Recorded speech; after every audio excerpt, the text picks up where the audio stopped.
Just a quick little warning before I begin reading the story. The story contains a lot of violence, lots of gore, and a little bit of cursing. So, if you're prepared for that, then enjoy the story. It's Christmas Eve in snowy 1800s London, England, and in a small house at the edge of town, there lived a lonely 7-year-old boy named Isaac.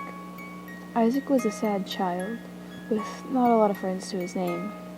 When most children were spending time with their families and eagerly looking forward to opening presents that were placed with care beneath a beautifully decorated Christmas tree, little Alex spent most holy of nights alone in his cold, dusty attic room. Isaac's parents were very poor. His mother was a strict crow of a woman who stayed at home and schooled Isaac. His father worked long hours down at the London Harbour to support his family. Although a large portion of his earnings went towards purchasing and consuming copious amounts of alcohol, at the end of his shift, sometimes he would come home drunk and being thrown out of every bar in London and shout at his beloved wife, Isaac's mother. Occasionally, it would escalate to violence, and he would beat her savagely. Then, when he was done, he'd force himself upon her in a drunken rage. It also happens this particular night was one of those rare occasions. Isaac just remained quiet, quivering beneath his soiled bed sheets until the screams and loud bangs subsided. Once poor frightened Isaac was finally able to fall asleep, he dreamed of what it would have been like to have a friend to play with. So maybe he could laugh and be happy like the other children of London. Lucky for little Isaac, this Christmas Eve marked a big change, when his abysmal loneliness caught the attention of a guardian angel, who then crafted a very special gift for the sad little London boy. As the sun rose on that Christmas morning, Isaac opened his eyes to find a strange wooden box sitting at the foot of his bed. With eyes widened in awe, he stared at the colorful, handcrafted box, wondering who had left it.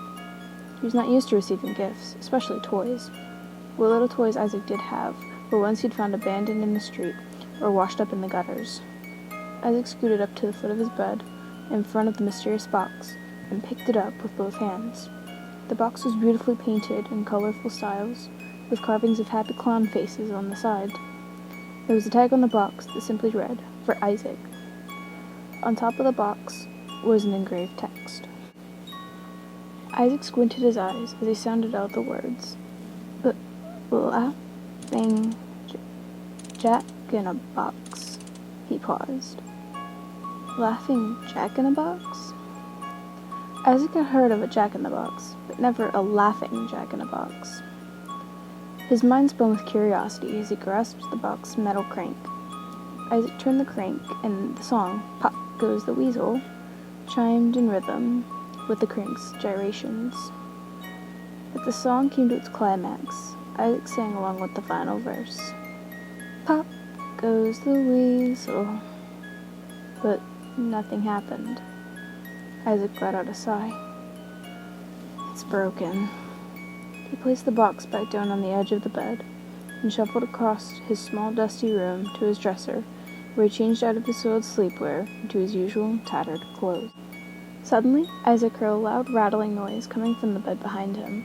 He spun around to witness the wooden box violently shaking. Then, without warning, the top of the box swung open, and a parade of colorful smoke and confetti bellowed out. Isaac rubbed his eyes in disbelief of what he was seeing. As the smoke cleared, there stood a tall, thin, multicolored clown man, with bright red hair, a swirly rainbow-colored cone nose, and feathery shoulders that sat atop his raggedy and colorful clown outfit. The technicolored clown spread his arms and excitedly announced, "Come one, come all, whether big or small, to see the best clown of them all, the one, the only, Laughing Jack-in-a-Box." Isaac's eyes lit up. "Who are you?" he asked. The colorful carny stepped down off the bed, and with a grin, said, "I'm glad you asked.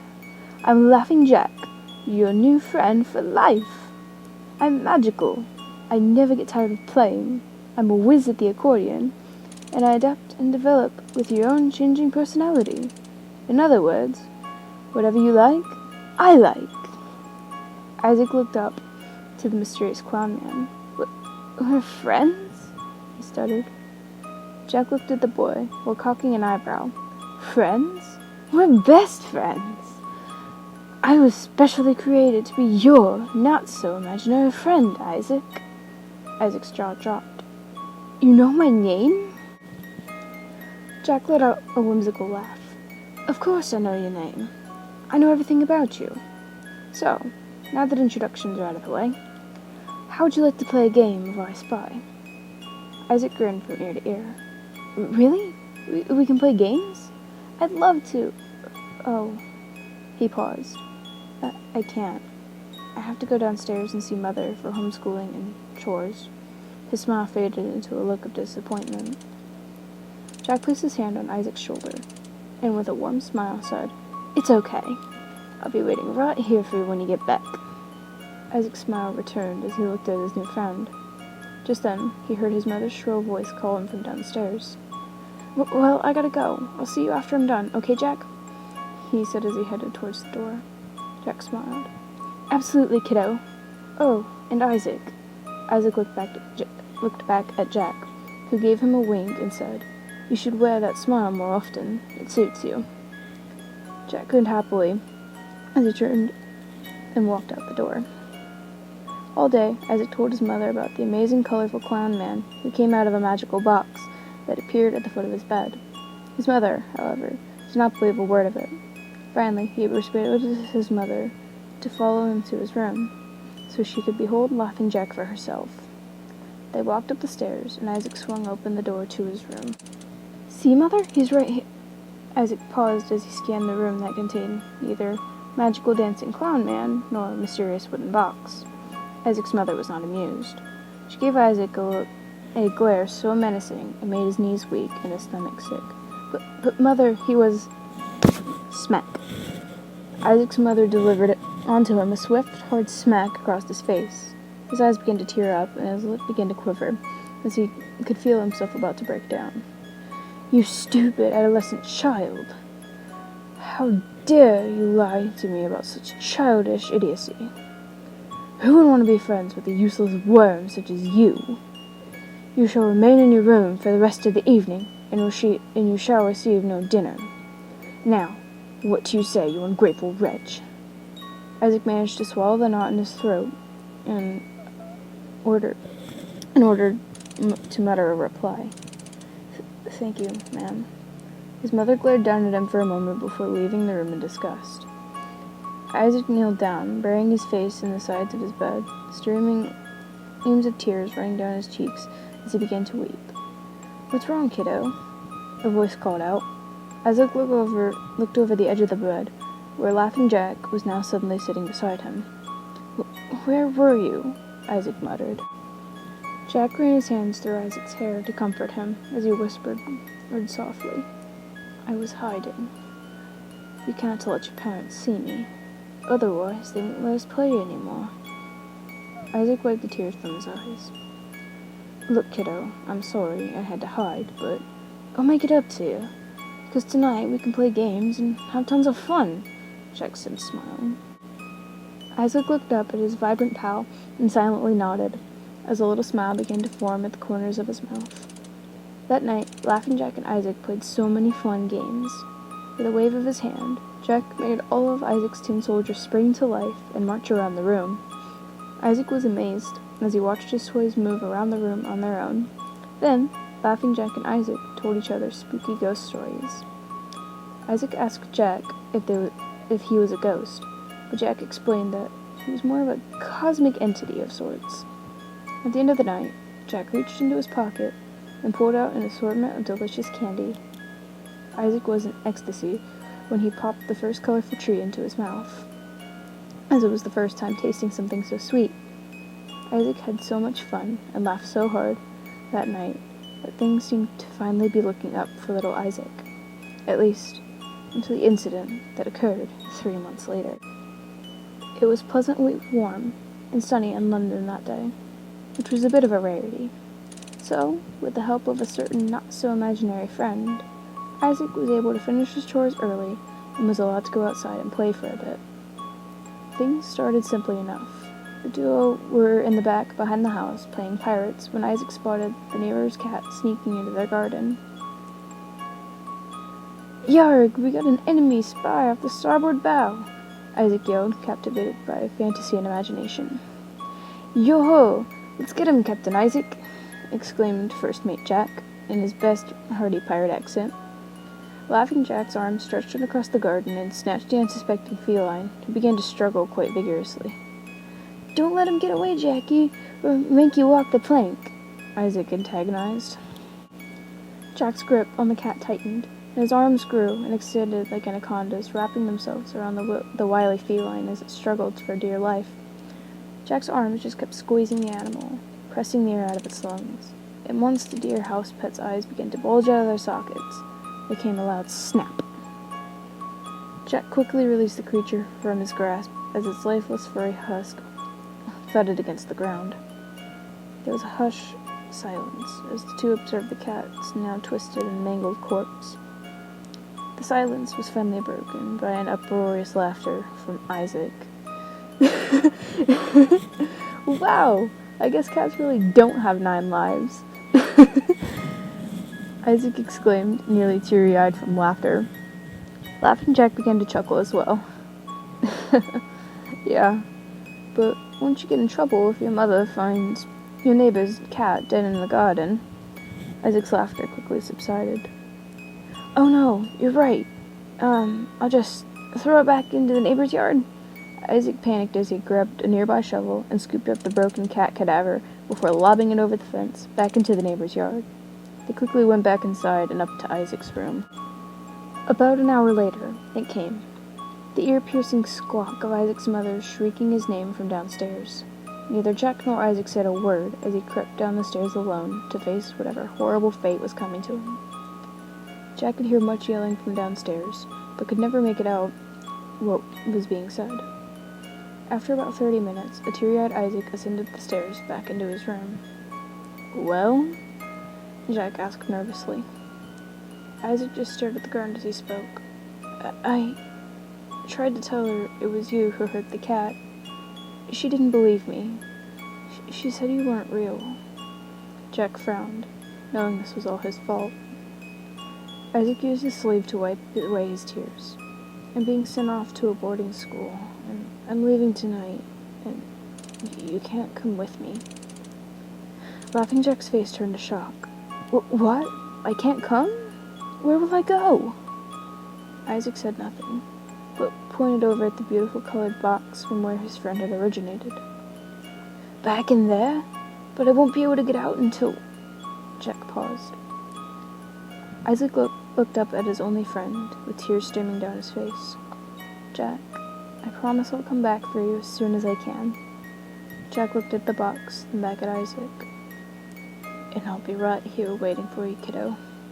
Jack smiled as a single tear ran down his cheek. He walked over to the box and, with a puff of smoke, was sucked back in, unable to be free until once again open. That night, Isaac was sent off to boarding school. For the first time, Laughing Jack felt what it was like to be lonely. Even when trapped in his box, Jack was able to see things going on around it, so each day he waited for his friend to return. And each day, the room grew older and dustier. Laughing Jack's one purpose was to be Isaac's best friend for life, and now he had to wait day after day, month after month, to reunite with his special friend. Isaac's parents still lived in the house, but never came to the upstairs room. The only time they made their presence known was when Jack would hear them fighting. Jack's life became one of solitude, loneliness, and disappointment. As years went by, Jack's once bright, vibrant colors began to fade into a monochrome blur, a pitch-black void and stark white emptiness. Trapped all alone, eternal, and hopeless. 13 years passed until the night Isaac's father came home particularly drunk and got into an argument with his wife, as per usual. Things escalated to physical violence once again. However, this time, she didn't get back up.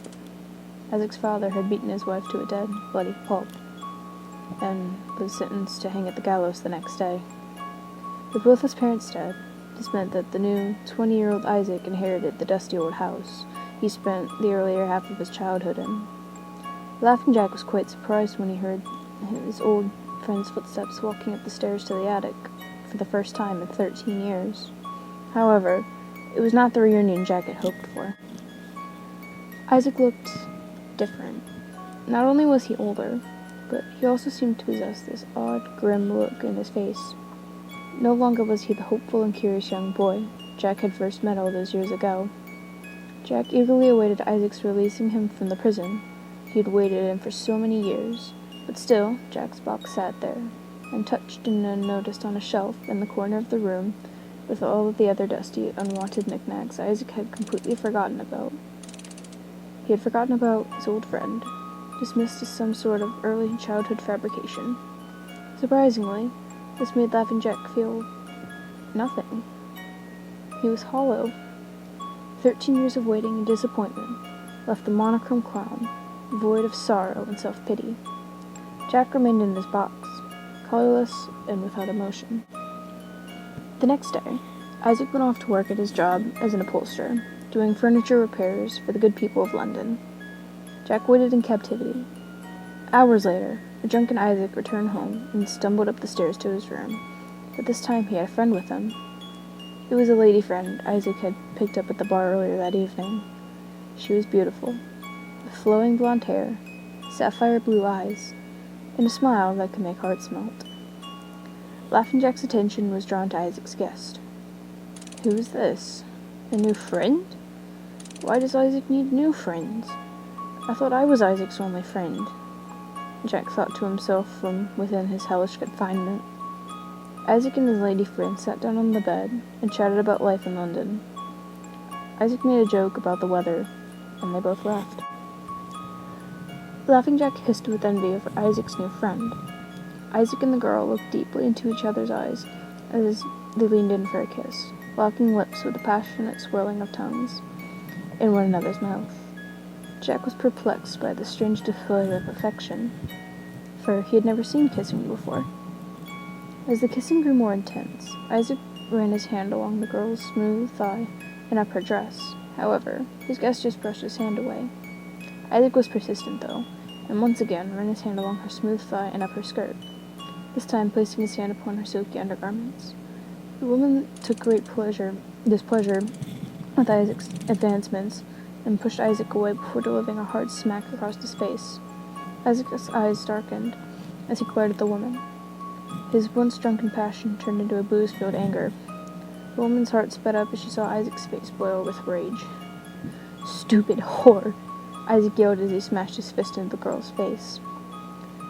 Laughing Jack's eyes widened as he witnessed the long streaks of red liquid gushing from the girl's nose. "What game is this?" he thought, his eyes averting to such violent sights. Isaac firmly clutched the girl's wrist with one hand and tore her panties off with the other. The terrified girl tried to fight back, but Isaac was overpowering her. He savagely grabbed her hair and forced his tongue down the sobbing girl's throat, who responded by chomping down as hard as she could on Isaac's tongue. Jack watched with wide and curious eyes as his old friend released his new playmate and clutched his mouth as it filled with warm, red blood. The frightened girl fell off the bed and dropped onto the floor as she scurried towards the exit. Isaac quickly lurched forward and was able to catch his fleeing plaything by the end of her dress. Reaching back, he wielded a lead candlestick off the nightstand beside him, and with all his might, bashed the back of the young woman's head, which burst open like a ripe watermelon. Thick blood splattered across the room as the girl's body convulsed on the ground for several seconds before going completely still. Blood was everywhere. Some droplets even managed to get on Laughing Jack's box, who was very much enjoying the show. For the first time in 13 long years, a smile began to creep across Laughing Jack's face, and all of a sudden, a chuckle escaped his cold lips. Then another, and another, until Jack was cackling and howling with laughter inside his sealed box. What a wonderful, fascinating game, Jack thought as he watched the motionless girl's golden blonde hair flow red with blood. As the adrenaline began to mellow, Isaac realized he had to dispose of the body. He picked up the girl's lifeless corpse and plopped it on the bed, and then he left the room, closing the door behind him and locking it before leaving the house. He returned almost a full day later and re-entered the room, bringing with him a metal garbage can and his bag of upholstery tools from work. He then cleared everything off the wooden desk on the wall opposite to the door, and then dragged the bed with the bloody corpse to the middle of the room. This not only gave Isaac room to work, but also gave Laughing Jack a front row seat to the whole spectacle. Jack watched with a big, unfading grin as Isaac played his new game with the sewed corpse. Once Isaac was all set up, he got to work. First, he dumped out the contents of his big black tool bag onto the work table behind him. An assortment of knives, hammers, pliers, and other tools were now laid out before him. His first pick was a curved upholstery knife, which he used to carefully skin the body. That skin was then placed on racks to be stretched and turned into leather. Once that was put in place, Isaac then used a handsaw to saw off the arms, legs, and head, disturbing the home of several families of maggots in the process. After filling the garbage can with bleach and other vile chemicals, he submerged the limbs until the meat was stripped from the bones. Isaac fished the bones out of the soupy corpse juice and placed them on the work table. Then, in the cover of night, he brought the trash can outside and dumped the rotten remains into the London sewers to be swept away into the harbor. For the next 3 days, Laughing Jack watched with wonderment as he inspired Isaac craft the once human anatomy into a grotesque armchair abomination. The femur was made into the back legs of the chair, while the tibia, with the feet still attached of course, was made into the front chair legs. A wooden frame was used for the base and the backing of the chair. However, the rim of the backing was crafted using the spinal column. The arm bones were used as the arms of the chair and were fastened in place by some ropes. The now withery flesh was sewn onto the seat and backing of the chair, and the golden blonde hair was braided into a lining for the base. Atop his armchair from hell sat the skull that once belonged to the girl, who had the golden blonde hair, the sapphire eyes, and the smile that could melt hearts. Isaac was quite pleased with his work, and Laughing Jack, too, was impressed by his old playmate's profound creativity. After that night, Isaac never touched another drop of alcohol again, for he now possessed a much more macabre thirst. In the following weeks, Isaac had made several improvements to his little workshop of horrors. He renovated the mattress from the bed and put a row of thick wooden planks in its place. And then he fastened the arm and leg restraints to the bottom and sides. This would mean he would be able to entertain his guests for a longer period without them trying any rude escape attempts. Isaac needed only one final thing before planning another grotesque party. He worked on it for a week straight, hand carving it out of wood. After a coat of white paint was applied, Isaac's creation was complete. It was a wooden mask resembling something that one would wear at a Ventinian masquerade ball. It had a furrowed brow, a long, troll-like nose, and it would allow him to strike fear into the hearts of his beloved guests. With his new face complete, and the room transformed into a bloody murder nest, it was finally time for Isaac Lee Grossman to bring home a new playmate. The following night, Laughing Jack watched as the masked Isaac Grossman stomped up the stairs, carrying with him a large burlap sack with his newest guest writhing within. He dumped the bag out on the torture bed, and out plopped a bound, gagged, and very frightened young boy, probably only 5 or 6 years old. Isaac quickly undid the boy's bindings, and held him down as he restrained his hands and feet to the steel bed frame. Tears streamed endlessly down the boy's helpless little face, as Isaac laid out his tools on the workbench. Isaac returned, wielding a pair of rusty pliers, and wasting no time, he slid the bottom jaw of the pliers under the boy's fingernail on his right index finger and clamped it tightly. The child's eyes quivered as he began to mutter through his gag, begging Isaac to let him go. Isaac smirked as he slowly bent the pliers backward, painfully prying off the first fingernail. The boy screamed through his gag as he writhed in agony on the wooden boards, his fingers beginning to twitch and gush with blood. Isaac then moved to the boy's middle finger, firmly grasping the nail with the rusty pliers. Once again, he jerked the pliers away, but this time the nail only tore off halfway. the boy yelped in pain as his fingers twitched and shot with blood. Clamping the half-pried off nail, Isaac gave it another yank. The nail tore off, but not without taking a good deal of skin tissue with it. Even Isaac was a bit rebuffed by this painful sight, unlike the spying Laughing Jack, who was cackling with joy at the disturbing action as he watched from within his old dusty box. Isaac returned to the workbench and swapped the pliers for a large iron hammer. He then made his way to the foot of the torture bed, where with one hand he held down the boy's left leg. He raised the hammer high above his head as the boy cried and pleaded for mercy through his dirty gag, and then, with all his might, Isaac slammed the hammer down onto the boy's bare kneecap, shattering the bone into gravel with a loud crack. The child convulsed in pain, with shrill screams muffled through the cloth gag tied tightly to his face. As the child struggled with immense pain, Isaac placed the hammer down on the wooden bed and returned once more to the workbench, where he equipped himself with a long, sharp knife. Without delay, he began carving the words, "useless worm," into the child's quivering chest. When he finished, the boy was barely conscious. Isaac knelt down and whispered into the boy's ear, "This is what happens to rotten children who make nasty faces at people." The child's eyes began to fill with tears one final time as Isaac began to carve the skin off the boy's face. But to Isaac's surprise, the boy still clung to life.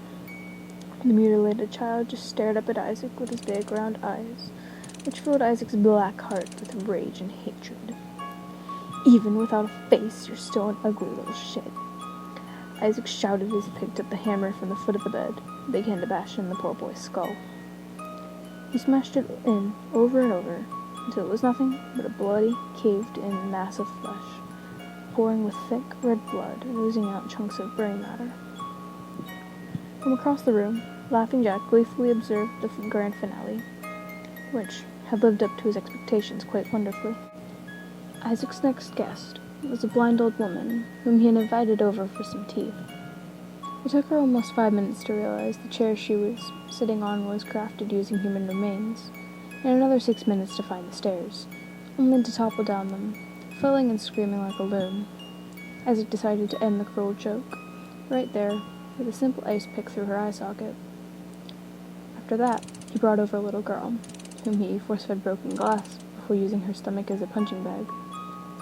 As the weeks went by, more and more unlucky souls met their end in Isaac Grossman's attic, and, as the mad Grossman's personality became more dark and sadistic, Laughing Jack's personality followed suit, while he rotted within his dusty box. That is, until one very cold December night.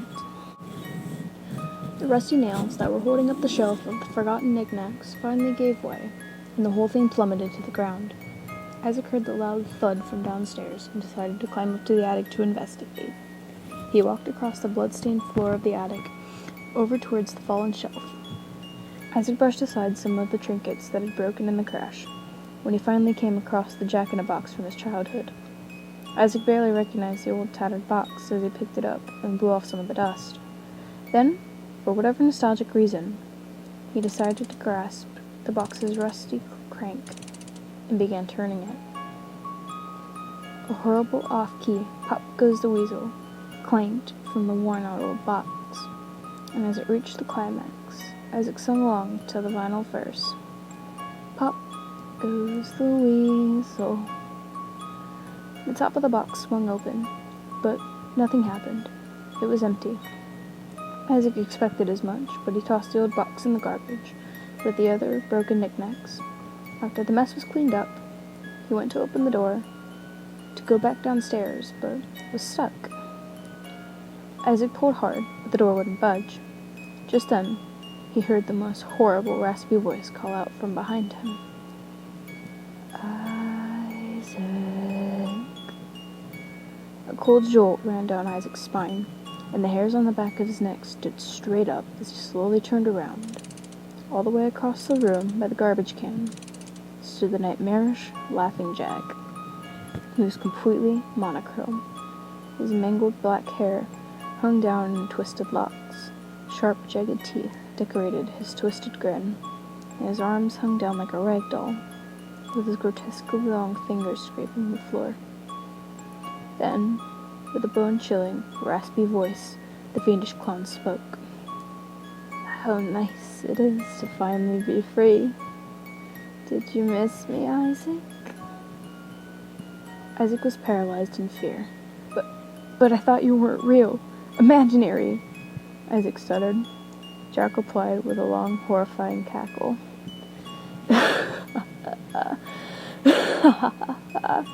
"Oh, I'm quite real, kiddo.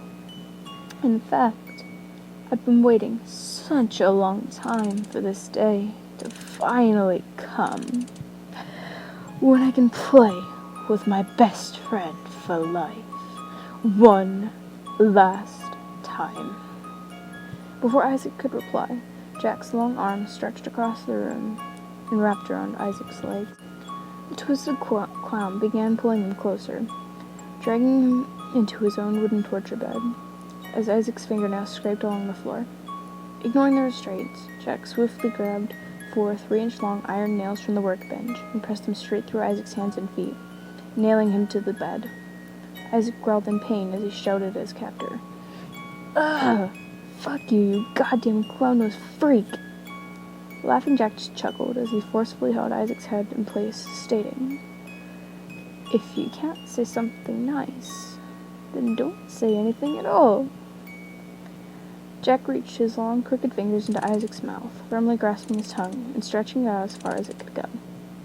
The clown then reached back and grabbed the long, sharp knife from the table and slowly began to slice the meat of Isaac's tongue. While it slobbed off, Isaac's mouth began to overflow with blood. Jack responded by shoving a small cylindrical metal tube through Isaac's throat to act as a temporary breathing hole. At this point, Isaac was already in great pain, and had his eyes clenched shut to avoid seeing the sickening horrors that were being performed upon his body. "Come on, it's no fun if you don't watch," Laughing Jack said playfully, but Isaac kept his eyes tightly shut. Laughing Jack sighed. "Suit yourself." Jack then forcibly held open one of Isaac's eyes. He reached back with his big arm and took out some pointy fishing hooks from the workbench. Slowly, Jack pushed the sharp end of the hook through the top eyelid straight through the bottom of the eyebrow and out of the top, permanently pinning it open. Then he took a second hook, pushing it through the bottom eyelid and pinning it to the cheek. Jack repeated the process on the other eye, and before long, a series of sharp metal hooks made sure Isaac didn't miss out on any of the action. Laughing Jack then took the same knife he'd used to lop off Isaac's tongue and began to focus on the removal of Isaac's lips. Jack carefully sliced 2 long strips of flesh off of Isaac's upper and lower mouth, causing his teeth and gums to be completely exposed. Looks like someone hasn't been flossing regularly," Laughing Jack cackled under his breath as he reached back and grabbed the hammer. Isaac attempted to mutter some kind of beg for mercy. However, only gurgled moans escaped his throat. Jack raised that hammer into the air and, with a twisted grin, slammed it down, giving a loud crack as the iron hammer shattered Isaac's teeth like brittle clay. Jack dropped the hammer and began to howl with laughter as he tore open Isaac's shirt. Taking the sharpest knife, Jack cut straight through Isaac's chest, all the way down past the stomach. Isaac groaned with sharp, stinging pain as the monochrome monster wormed its wretched fingers beneath his skin into Isaac's chest, peeling it back as he was about to perform his horrible live autopsy.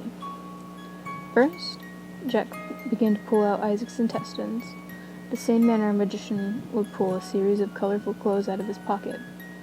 Then, after snipping off some length of the intestines, Jack pressed one end against his cold black lips and began blowing air into the foul organ. Once inflated, he twisted it up into the shape of a poodle, and with a loud chuckle, exclaimed, "I can do giraffes, too!" Isaac remained still, in pain and shock, as the clown creature gently placed the macabre balloon animal beside Isaac's head. For his next trick, Laughing Jack reached deep into Isaac's open stomach cavity and yanked out one of his kidneys. Holding it in his hand, Jack turned it to his captive friend and shrugged, stating that kidneys aren't really my thing. He tossed the organ aside. Laughing Jack noticed that Isaac was beginning to drift into death. Feeling tired already? Why, we're nearly at the grand finale! Laughing Jack exclaimed as he reached into his sleeve and pulled out a long adrenaline needle. This ought to perk you right up. Jack shouted as he slammed the needle into Isaac's retina and injected the liquid into his right eye socket. Jack wiggled and twisted the needle further into his old playmate's eyeball, as Isaac was reeled back to life to the feeling of a sharp needle scraping the back of his eye socket. With a sinister chuckle, Jack yanked the needle out, pulling the eyeball out with it. Isaac's right eye now hung out of its socket by the eye stalk, as it dribbled down the side of his face. Jack smirked. Well, now that I have your full attention. The insidious clown then took his long, crooked index finger and poked a hole in Isaac's stomach. Jack lowered his head down towards the open chest cavity and stretched his mouth open wide. Within seconds, a torrent of filthy cockroaches started crawling out of the clown's gullet, spilling into Isaac's open chest. Each foul roach crawled and pushed its way into the small opening in Isaac's stomach, filling it from within full of disgusting, writhing bugs. As his stomach became bloated with bugs, the roaches began to scurry up his throat, squeezing their way out of his mouth and nasal cavity. Isaac was inches from death when his captor kneeled down beside him and spoke into his ear. It's been a blast, kiddo, but it looks like our time together is about up. No need for tears, though, because I plan to spread my friendship to all the lonely kids of the world. And with that said, Laughing Jack reached into Isaac's chest and yanked out his still-beating heart. As his life bled out on that cold wooden bed, Isaac's life flashed before his eyes.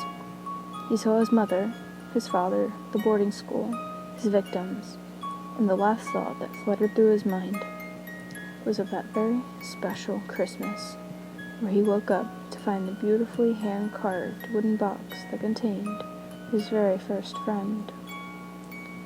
There are rumors that, when the police finally found Isaac Roseman's rotten, maggot-infested corpse, weeks later, on Christmas Eve, that even though his face had been bashed and torn to bits, he almost looked happy.